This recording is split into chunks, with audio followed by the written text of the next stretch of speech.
Hi, I'm Beverly. Welcome to my first video on PhD journey. I'm really excited to be here. Now, I'm starting this channel because I want to really be a source of encouragement for persons who may be now starting their journey or considering doing a PhD, and also for persons who may be in the journey and may just need a little kickstart or really a push or a source of encouragement to keep going to the end. I am currently a student at the University of West Indies Cave Hill campus, Barbados, and I've just completed my second year and I'm entering into my third year. After 2 years, I kind of have a bit of experience to be able to share to help anyone who may be now thinking of starting the PhD or persons who are actually in their journey and they may just need a source of encouragement to continue and to finish. I'm currently a part-time PE and health teacher, and school's on break right now, so I tend to use this time on holiday to really monopolize on catching up on areas I need to catch up on if they need to be. But I use this time to really plow in and get grind the grid. I also have my own business. I'm self-employed. I am a lifestyle health consultant. This is really very important when it pertains to mature students who are going back to school, whether you're self-employed or whether you are working full-time for someone. So we'll discuss that a bit more as I share in the few tips I want to give. I'm currently, just to let you know, I'm currently in my in my MPhil stage of my PhD here in Barbados. If you don't get a B+ in epidemiology, you have to first, and you're doing a PhD in public health, you have to first do your MPhil and then you transition to your PhD. And I'm transitioning, by God's grace, I'm transitioning at the end of the year. So I'm really looking forward to that. I'm currently working on my systematic review, and I do want to share the importance of doing a systematic review, and also the tools that you're able to use, and also the thousands of articles that I'm currently going through to be able to answer my research question.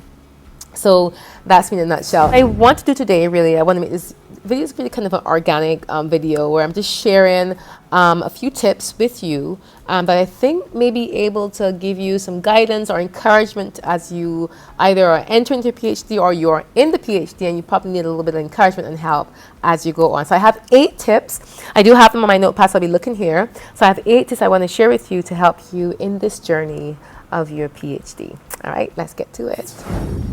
Okay, welcome back. Like I said before, this really is just an organic video, just sharing a few tips of things I think may help you in your journey, and or if you are starting, be able to give you encouragement to actually take that plunge. Now, tip number 1, having a plan. And when I say having a plan, I mean knowing what your wooden balls are and what your crystal balls are. You're like, okay, what are you talking about, Beverly? Well, wooden balls and crystal balls are 2 different things, and wooden balls represent things that you can drop, and crystal balls represent the things that are priority in your life. Okay, so let me give you an example of what wooden balls and what crystal balls are. Now, this was told to me years ago. Someone mentioned to me wooden balls and crystal balls. I don't remember who the person was, but wooden balls are things that you can drop or reschedule. Crystal balls are things that, no, they are critical for your life. If you drop a wooden ball, it'll roll away and it'll be okay. But if you drop a crystal ball, it's going to take it may never come out together. So for me, my crystal balls are 1, time with God. I'm a Christian, so that's a priority. Time with friends and family, having a good breakfast, and exercise. Okay, those are my criticals. Those are my crystal balls. So everything works around that. Those are crystal balls for me. Wooden balls will be things that I can reschedule. Any appointments or what have you, or once I know it's not going to be something that's going to cause a lot of friction or cause disharmony with my lifestyle. Those things are wooden balls and they can be rescheduled. But the crystal balls are things that actually enhance and improve your lifestyle and also be able to help you to be at your best self no matter where you are or what you're going. So crystal balls and wooden balls are very important, and you need to know them as you enter into your PhD, or if you are in the phase of your PhD, in some stage of PhD, and you need to refocus. It's good to know what your wooden balls are and what your crystal balls are. Okay, tip number 2. Who's paying to do your master's? Now, in Barbados, we do have free education, but at a certain level of education, tertiary education, there you have to pay, and it is not cheap. And fortunately for me, if you're a citizen of Barbados and you're in academia in an area that is helpful to the country, then the government would subsidize the cost of your fees and what have you. And I'm very fortunate. I'm really thankful to the government of Barbados for doing that for me, because honestly speaking, my heart's desire was always to give back to my country. And I believe in my heart that whoever you are, wherever you go, whatever you're doing, that it's critical that we always come back and give back to our country and our community so that our country and our community can actually grow. So it's all well and good to have an experience abroad or, do this, what have you. But it's always critical to be able to come back and invest in your own country that they too can grow as well. So you're giving back to young people. So I'm happy that my country sees the importance of being able to help, persons like myself. So it's important to know if you've started your PhD, you're going to start your PhD, who's paying. And that bleeds into pretty much what I mentioned earlier. Because I'm self-employed, I'm a part-time worker, the school I work with is contract. And because I'm self-employed, I'm a bit more flexible. And that if you are fully employed and you are the breadwinner of your family, you have to think about, okay, can I afford this? And what, if I can't afford this on my own, what other financial aids are out there that I can apply for, I can seek for it to be able to help me to be able to be at my best self financially as I undertake this PhD. So knowing, being able to know who's paying and what have you, and looking for grants, looking for scholarship, however you look for them, they're there, and to see what can be done to help you with your through your journey with your PhD. So knowing who's paying and how your finances are coming is very important. And that kind of bleeds into my next topic, tip number 3. Tip number 3, are you self-employed or are you fully employed? And you could be self-employed part-time and you can be self-employed full-time.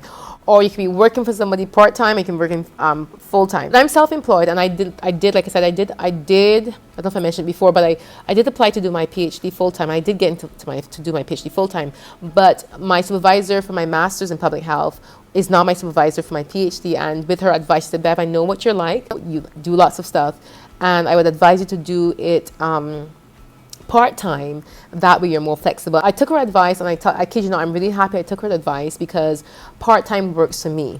Part-time PhD works for me. So you have to consider, okay, if I'm full-time, can I take on doing a PhD full-time, or do I need to go part-time, okay? And the difference really is full-time is 3 years and part-time is 5 years. In Barbados, I believe, I stand to be corrected, if you're doing a PhD full-time, you can only do a full-time PhD if you're doing certain hours, a minimum, you have to be doing the minimum hours at work. You can't do your PhD full-time if you're in a full-time employment. I think that's, I stand corrected. So you need to know, okay, lifestyle-wise, am I going to be able to do a PhD full-time or part-time? What works best for me and my current lifestyle situation? And for me, even though I am self-employed and even though I work part-time with my own self-employment, what have you, doing the PhD part-time is very, very good for me. And there are different reasons why, because I do like to tutor, I do to lecture, and because my supervisor knows this, if an opportunity comes up for me to lecture, I can be called upon because I'm part-time, so I have a little bit more to breathe in space to be able to do what I need to do. So you need to know what's best for you. Is it doing a PhD full-time or doing a PhD part-time with the time that you have and your timeline that you want to finish your PhD in? Tip number 4. This is very critical. Support. Support, support, support. And I'm not talking about support from your project supervisor. I'm talking about support from those things that are around you, your family, your friends, your loved ones.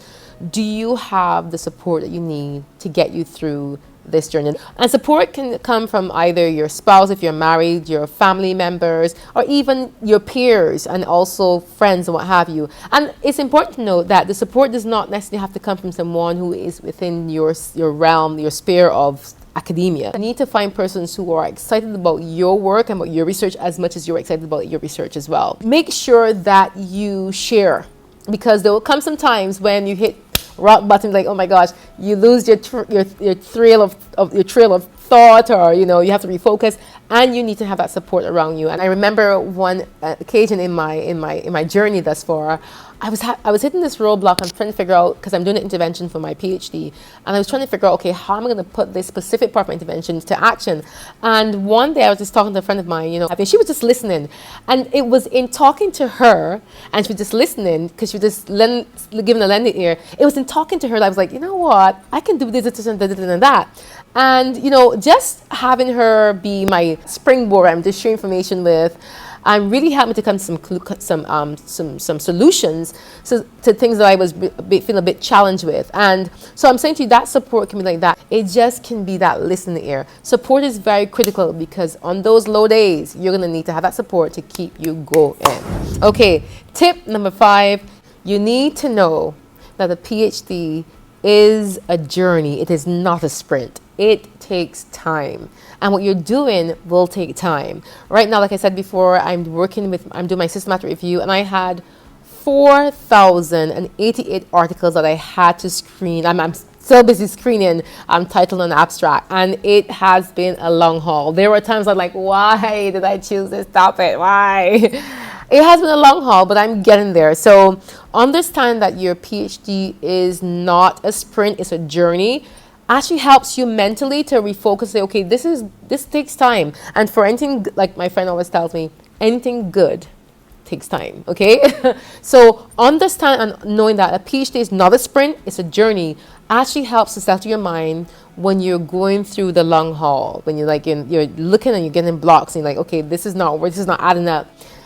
Integrity is important. It is better to spend the time and do it ethically, be responsible, be thorough, etc. It's better to do the time and come up with a research project or research findings that are brilliant than to try to just rush it through and have a very shallow something. So a PhD is not a sprint, it is a journey. And this is why the tip before, support is very, very critical, because when you're going through that journey, sometimes that journey can seem like a little lonely journey at times, but it is worth it when you put the integrity in and you do what you have to do and understand that the PhD is a journey, it is not a sprint.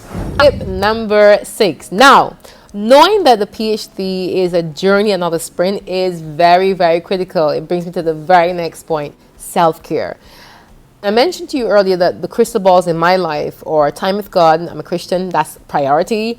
Everything revolves around that. Time with God, time with friends and family and loved ones, a good breakfast, and of course, I love to work out. It's important. I want to be healthy. Sometimes if you're not careful, you can lose yourself with bad habits like eating unhealthy, not sleeping on time, not getting enough sleep, not taking the time to, pamper you. You don't want to, at the end of the PhD, to not be able to function. You want to be at your best self throughout the journey. So self-care is important. That can look like as simple as going for a walk on the beach. I live in Barbados, like I mentioned, and I'm a beach bunny. I love the beach. I remember when I was doing my master's in public health, I remember there are times I'm in the library studying and all I'm telling myself, I would rather be at the beach. I would rather be at the beach because I beach, okay? I'm on an island. The beach is there. That's what I do. I love it. I snorkel, I kayak, I paddleboard. It's a way of life here. It's a way of life for me, something I enjoy doing. So taking time out for me is very critical. Self-care is critical. That could be a massage. That could be, like I said before, a walk on the beach in the evening, watch the sunset. It could be go hiking, facial, have your nails done, whatever. Having a healthy meal, exercising, getting enough sleep. Those things add up to self-care, because the reality is when you make sure you have self-care, then you are able to perform at your very best. You're able to function at your very best, that you can give of your very best. So self-care is critical. You need to plan it in. And what I do right now, I'm going to do a separate video because we're on, like I said before, we're on summer break. So I have to do a session where I'm actually planning out these weeks that I have off from the school, and, plan out the days I'm scheduling to go to get a massage. Before we get heat into the vacation, the holidays, I have to schedule a day where I look and say, okay, what days I want to do this and that as it pertains to self-care. But I do know that I'll be at the beach. I schedule the beach in quite a lot because I'm the sort of person that would go for a walk on the beach, just to go for a walk on the beach in the evening when the sun is set, what have you, if I'm not here, if the day is not planned to be here. Today I'm planning to be here about 7, 8 o'clock tonight, so I know this is not my beach day. Wednesday, tomorrow, I have a massage already scheduled, and Thursday, I'm going to take it a lot shorter here at grad studies. I'm going to finish a little earlier so I can go to the beach and have a nice walk. So make sure you plan your self-care. It is very critical because it rejuvenates yourself and it rejuvenates your mind as well too. And you are at your best self to do what you got to do. So self-care, get it in. Tip number 7, timeouts. I'm not talking time out for self-care. I'm talking timeout where there are times you need to like step back from the research because you've hit a roadblock and you're overwhelmed with the work, and you like, you know what, I need a timeout. I do take a timeout if I hit a roadblock because, you know, there's sometimes I'm like, with this systematic review, there are so many articles to go through. I'm like, okay, my brain feels tired. I need to take a timeout. But timeout is different from self-care. It is when you feel overwhelmed with the work, or when you're not seeing clearly. That's the timeout is critical, because what you do in that timeout, you give yourself a break from the research. You go back to your project proposal and you read through it so you can refocus. Ask those questions. What are my objectives? Where am I going? Am I on the right path?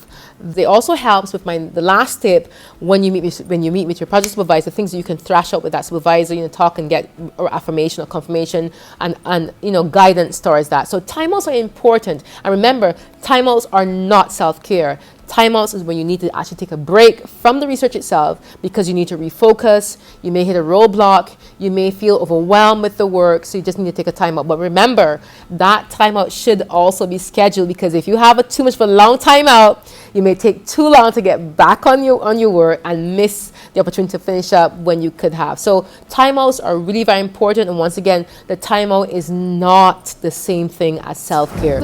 And finally, tip number 8. This is a very touchy subject. Supervisor-researcher connection. Now, I'm very blessed. I have to tell you the truth. I'm very blessed that I have a project supervisor who mesh very well together. And your project supervisor can make or break your research. Now, I want to be very careful with that statement. I've heard persons say that the project supervisor can actually make or break you, but I understand the policies here is that if it's not working out with you and that supervisor, you can also get a new supervisor. And it doesn't mean that you don't like the person or what have you. It just means that it's not lining up. And you need to know that you need to establish that early. It is horrible for you to know that this is not your supervisor. It's not working out, and you get frustrated and you get angry, and then you wait for a whole year to go before you approach those persons who are the support system at the university to help you, to then go and say, well, this is not working out. You waste the whole year. It's really very good to establish that situation very early because it helps you in the long run. I'm going to leave that for a separate topic because I've heard terrible stories and I've heard good stories where persons move very quickly and they got replaced. And like I said, this has nothing to do with the person being a bad supervisor or what have you. It has to do more with, you know what, we're not adding up, the interest is not there. And for me, like I said before, I'm very thankful. My supervisor, because she was with me in my master's in public health, she's not with me in my PhD in public health. And because we have that kind of relationship, I'm very grateful to God because I can, you know, I'm free to really talk to her about, you know, what my challenges are, you know, have a discussion. And the beautiful thing is too, it is good to have a supervisor that cares about you. They don't just care about the work, but they actually care about you. That's not what they're there for. Their priority is to make sure that you're on track. They give you the guidance to lead you where you need to go as it pertains to your project, your research. Nonetheless, I find that it is when persons have supervisors who don't just care about the project, but actually cares about them. It is critical. My supervisor, you know, I can talk to her about, you know, issues that are happening, you know, background noise that are happening, because the reality is that background noise can actually affect your work as well too. That's why it's important. The tips I give to you with self-care, time out is very, very critical. Finances, those background noises can actually impact your journey with your PhD. So what I'm going to do is I'm going to leave that topic for a later date, but it is important to establish a very good relationship with your supervisor. And if you're a supervisor listening to this here, it's critical that it's not forcing you to do, you know, but it's really nice when a student knows that the supervisor is not just caring about the project or what have you, but that they also care about the other things that are happening to you outside the circle. How are things? I do know in my master's in public health, we had a project supervisor as well as academic advisor, and that person was also there in the sense to really guide you along the way in terms of see how you're doing, you know, outside of the studies, what have you. So having this project supervisor who don't just care about a project, but actually cares about the person, about you, the individual, really helps you because it motivates you and it gives you a chance to be able to share. You know, you may be going through something that you may say, you know, I'm feeling this right now and it's really causing a stomach block. Having that kind of relationship is important. You're not going to get that with everyone. But if you can get that, it's going to be mwah, creme de la creme. Okay, that's it for my first video. I do hope the tips were able to help in some way. And if you need to ask me any questions, feel free to contact me. I'll put my details, my contacts in the description below or somewhere here. If not here, it'll be in the description below. So go right ahead and shoot me an email or just shout me out. And yeah, let's get together. I'm looking forward to doing my next video and hope that it will help also. Until then, mwah, bye.